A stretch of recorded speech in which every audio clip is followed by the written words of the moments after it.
We've got some fresh new young talent doing some things that I know you haven't heard before. 1, 2, 3, listen. You got to have the why, and we know our why. So you don't need to reinvent the wheel. Yeah. Millions and millions of people have done this already. You can get help. You can get a roadmap. You can save a lot of time, money, and frustration.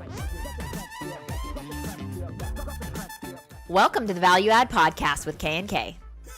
Yeah, and I think the reason can be different for a lot of people.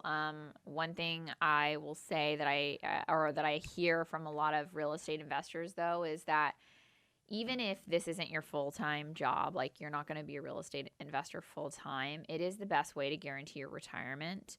That is one thing I think that, nowadays, it used to be when we were young, like I remember I took a class that kind of taught us like financial responsibility. So we kind of like learned how to balance a checkbook and learned about if you, cool. contribute X amount of dollars to your 401k every month, by the time you're ready to retire, you'll have $1 million. $1 million. Yeah. So nowadays, the hard part is that when you go to retire 50 years from then, that $1 million is really 50? Yeah. okay. 40 years, 30 years for me, hopefully 5 years. I don't know.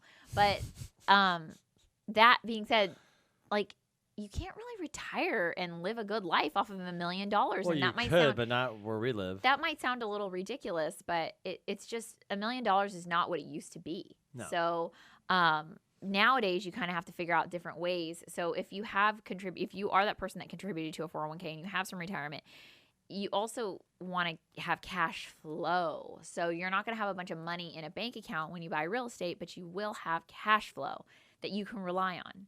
So that is one of the reasons why I hear a lot of people buying. So it could be that. It could be tax write-offs. If maybe you make a lot of money. Maybe you're an attorney or a doctor and you make a ton of cash and you're sick of paying the government, every year, half of your income.